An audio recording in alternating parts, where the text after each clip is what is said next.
Just 40 minutes ago, BlackRock bought 658 bitcoins worth around $70 million. But Bitcoin just hit an extremely important resistance. Can we start pumping above it, or are we doomed for a bigger crash? Let's analyze. My crypto paradise. Hello ladies and gentlemen of the Paradise Club, this is Simon from My Crypto Paradise. Let's analyze Bitcoin. In the previous video that I have shared with you 4 days ago, you remember that we have been expecting Bitcoin to start pumping right here from this level. I've told you the most important resistance is sitting right here, and after that we will see with the highest probability a rejection. As you can see, it happened exactly as we have been predicting, ladies and gentlemen, and the resistance is currently working as a properly analyzed resistance should, and we are starting to have some crash. Ladies and gentlemen, the question right now is, can we continue in this crash to the downside, or is this your time to buy the dip? Let's analyze. We will go through multiple time frames for our daily and weekly time frame, but first of all, let's understand that we have been taking some profits already with ParadiseFamilyVIPs. We have been taking on our short-term trade with right here. As you can see, we have been setting up a limit breaker. The price was right here. Afterwards, the limit breaker hit beautifully right here.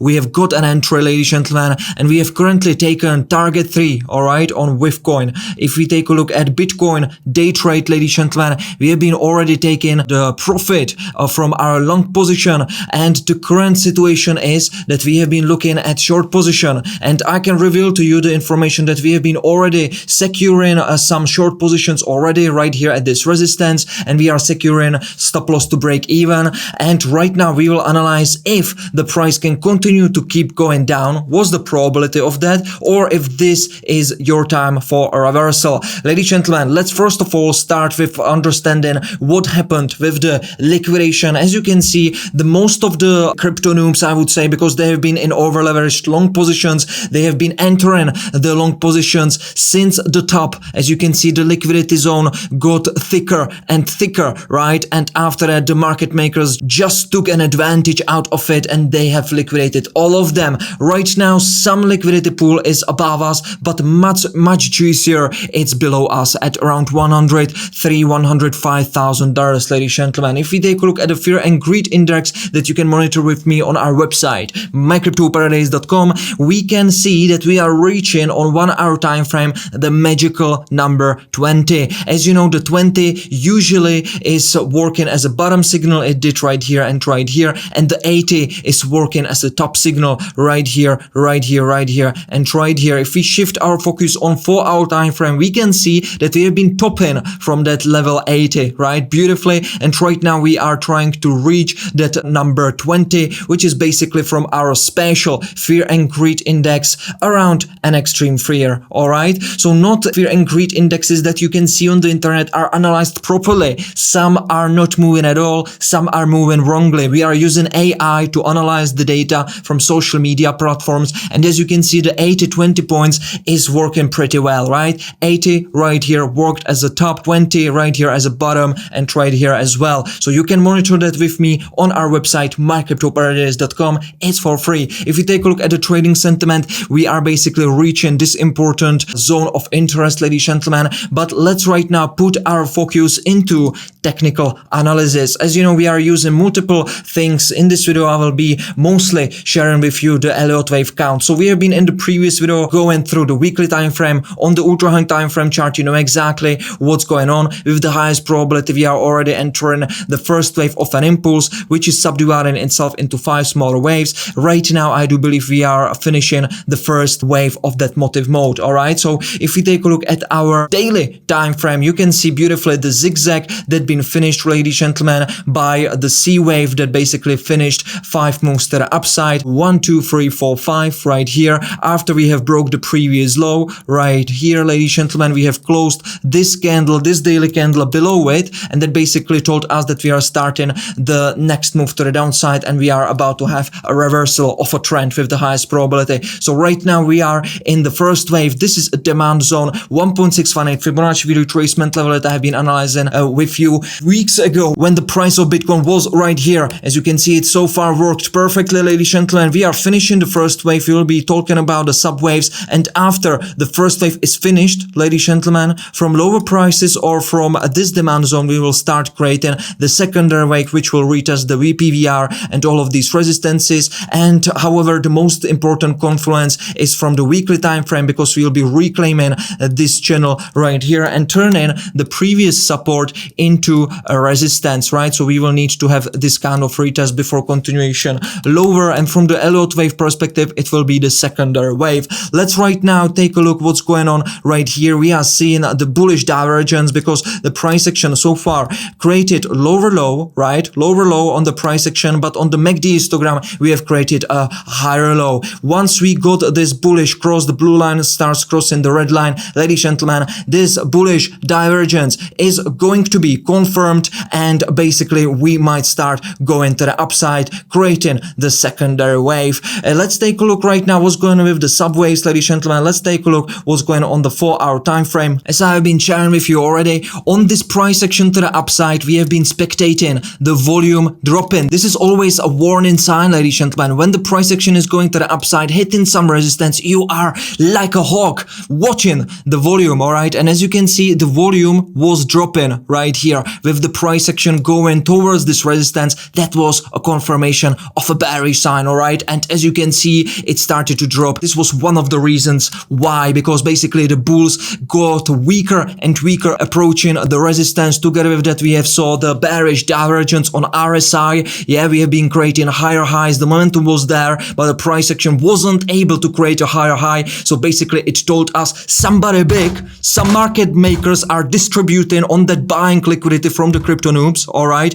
And they are positioning themselves into short positions, right? That's why you cannot create a higher high. You cannot go beyond this high as the RSI indicator did. The momentum is high, lots of buying pressure, but somebody big is holding the price down. That means they are absorbing the buying pressure and positioning themselves for the opposite direction. Let's right now take a look what's going on, ladies and gentlemen, on the 1-hour time frame. As you know, the first wave, the first motive mode wave is a motive mode wave. That means it subdivides itself into 5 smaller waves. If you are in our MCP-free university, you know exactly what I'm talking about, ladies and gentlemen. A motive mode wave, as you know, the 5th wave is a motive mode wave, ladies and gentlemen. Out of all of this impulse, 1st, 3rd, and 5th wave are motive mode waves. That means they are subdividing itself into 5 smaller waves. That means the 5th wave can be an impulse itself. That means this 5th wave is subdividing itself into 5 smaller waves. So it can be an impulse or an ending diagonal. Ending diagonal is special. It also subdivides itself into 5 smaller waves, but all of those waves are corrective mode waves, all right? Corrective mode waves. You can see it right here. So I do believe that we are creating the ending diagonal, as you already know, and basically the ending diagonal is not the whole impulse, but only the 5th wave. So this was the 1st wave, secondary, 3rd, 4th, and right now the 5th is an ending diagonal with the highest probability. As you know, we have been expecting that for a very long time already. So we have been calculating the subwaves together, you and me. We have been rocking that subwaves exactly like this. First wave right here, that needs to be zigzag ABC. It was secondary double 3. This was a double 3 pattern. Then a 3rd wave also needs to be zigzag ABC. We have got that. And then in the previous video, we've been analyzing the 4th wave. And as you already know, I've told you with the highest probability, this will be an expanded flat. So the expanded flat, ladies and gentlemen, has its own characteristics. The A wave and B wave are corrective mode waves, and the C wave is a motive mode wave. That again means that it subdivides itself into 5 smaller waves. So this was a simple zigzag, this as well, ABC, and then we have started the C wave, 1, 2, 3, 4, and this was the extended 5th wave that finished exactly at our resistance. Ladies and gentlemen, right now, you know that we need to take a zigzag because that's the 5th wave. The final 5th wave is also the same way. The 3rd and 1st wave needs to be zigzag. The 5th wave also needs to be a zigzag, all right? So right now we are creating this pattern formation. We are waiting for some bullish divergences. We don't have that yet on the 1-hour time frame. Once we start getting bullish divergences, ladies and gentlemen, it will be confirmed also by blue line crossing the red line, and we will get it from the RSI indicator as well and from the stochastic RSI as well. We'll be taking a look for a long positions. Right now, however, we are waiting for our target to be reached. All right. So as you already know, I've told you in the previous videos, right now for this downward price action, the most confluences is having this level around $105,000. If we take a look what's going on behind the scenes, we can see that $105,000, all right, is being supported by a huge buy wall right below $20 million. From the futures exchange perspective, all right, at around $104,900, we are having also around, let me see, $38 million. Ladies and gentlemen, I also want to see wiped out open interest, all right. I want to see loads of liquidations because that's always a great sign for a reversal. You can watch this chart on our live stream here on YouTube, by the way, so you can monitor the buy walls. Sometimes they remove them, so you need to keep your eyes open for these limit orders, and you can see them also, the buy walls, right here on the futures exchange. So this is a futures exchange, this is a spot order book, all right. So watch that, definitely watch that. Right now we are also waiting for the corrective mode wave pattern to be finished. Seems like right now we are creating 5 moves to the downside. That means that we are starting the A wave of a zigzag, 1 2 3 4 5. Once that's finished, we will have a B corrective mode wave, and the C wave with the highest probability might take us towards $105,000, ladies and gentlemen. So now this is going to be important. Listen closely, all right. So right now we are waiting for the A wave to be finished. We are waiting for the 5 moves to be finished. Then we will have the corrective mode B wave. If that's gonna close with 618 extension right here, we will start getting a C wave that with the highest probability will take us towards this 1.618 Fibonacci retracement level that is sitting at around $105,000, confluencing with this descending trend line that I have taken by connecting the first wave and the third wave of our ending diagonal. I will keep you updated, ladies and gentlemen. Smash the like button, and I will see you again on Saturday. Cheers.